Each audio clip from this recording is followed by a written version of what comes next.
Today is a good day.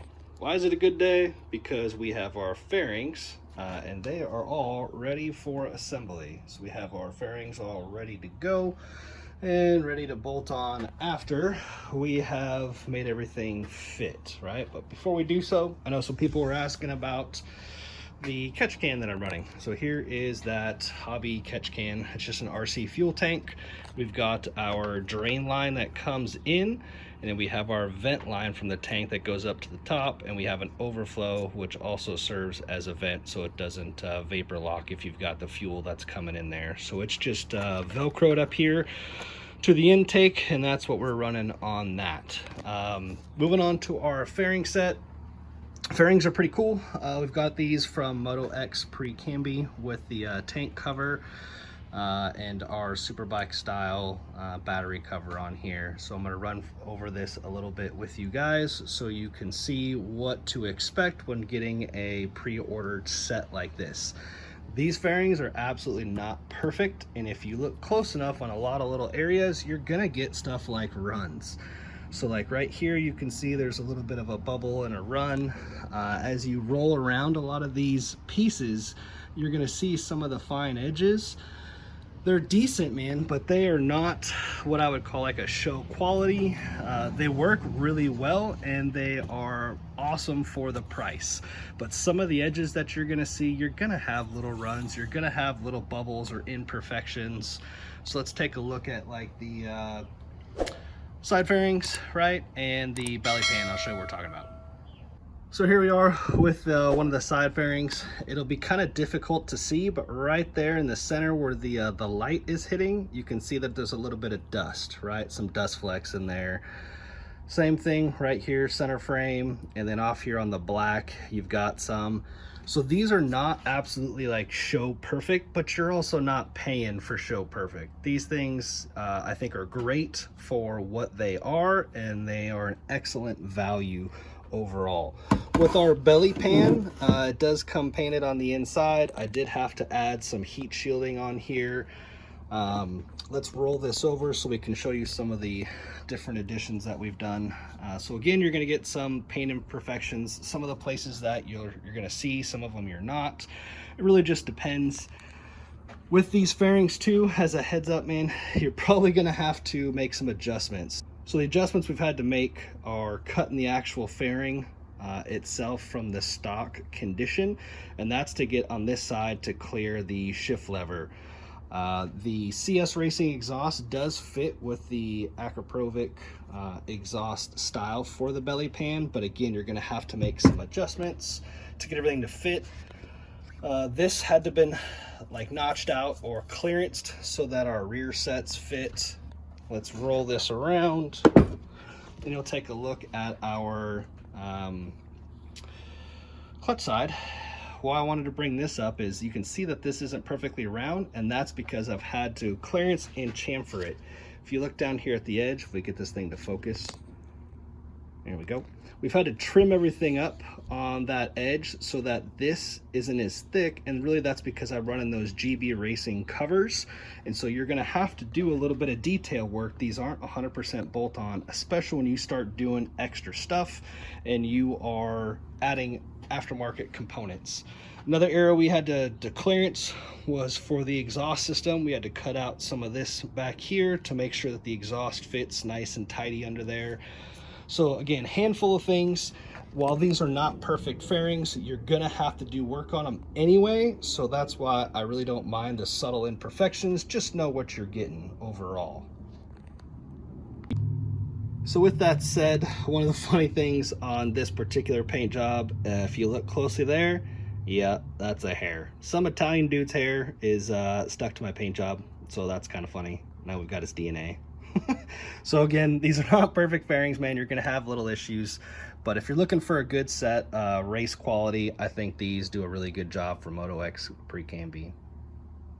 One of the other things I wanted to touch on while we've got you here is the clips for and retainers for your fairings. These are from Woodcraft, and they just slide on to the piece that you're trying to get mounted, and you're going to have your DZUS fastener that goes in, and then clips the back of this bad Larry here. Now, the reason why I've chosen these is because they're like an interference fit to where they just slide onto that piece after you drill it. Why I like that in this style is that they're not permanently affixed to your fairing. What does that mean? If you rivet these, they will stay with that fairing essentially forever until you drill them out. I've had a few crashes, unfortunately, and it's nice to be able to take these off if they're still good and reuse them, and I'm not having to drill anything else out.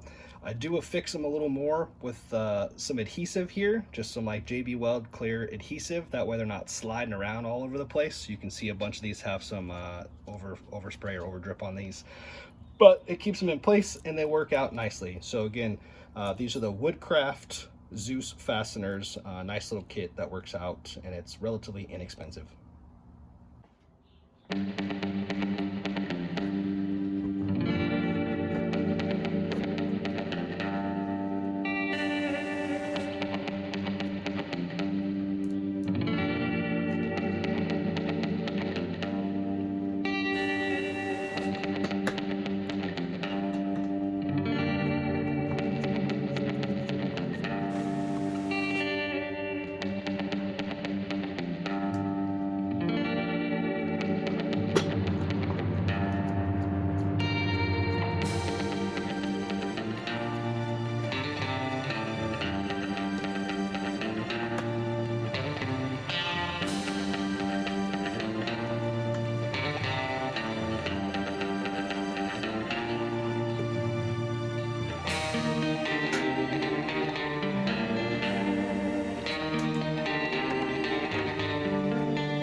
So now this is all mounted up, you guys can take a look and see. It looks like we just had to hack this thing out, but really it came down to the clearance of the shifter, and it's difficult to see, but as this thing would rise through its stroke, and go up, this piece of the fairing actually came out, and so it would make quite a bit of contact there. Just had to chamfer this out, cut it out, and make sure that we have clearance here for these rear sets. So that's one of the issues that we had. There was also some other clearancing just kind of up here in this panel. As the panel goes on forward, you really have to get in some of these corners, as well as the ones way up here up front where that joins at the seam. Sometimes inside of there there's a little extra material, and you need to go ahead and just pay attention to that so you get a decent fit, so your paint lines still match. As you can see, they're pretty good here overall, and that way everything bolts up and looks pretty tight.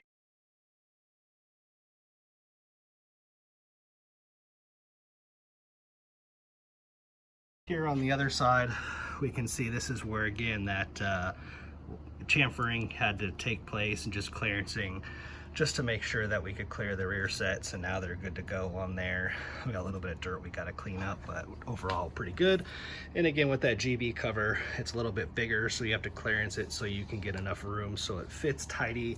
And again, all the body panels fit square and where they should on the bike itself. So that's why you have to take your time. And the big thing too is the exhaust, right? You don't want this thing too close.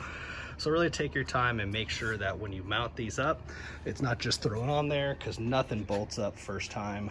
One of the other places that took quite a bit of effort is back here at the subframe. This is not the stock subframe, so a lot of work had to been done to make sure that these lines then match up with this aftermarket subframe. But a little bit of work and you're good to go on something like that. So she is put back together, and we are ready to go riding and test and see how everything goes.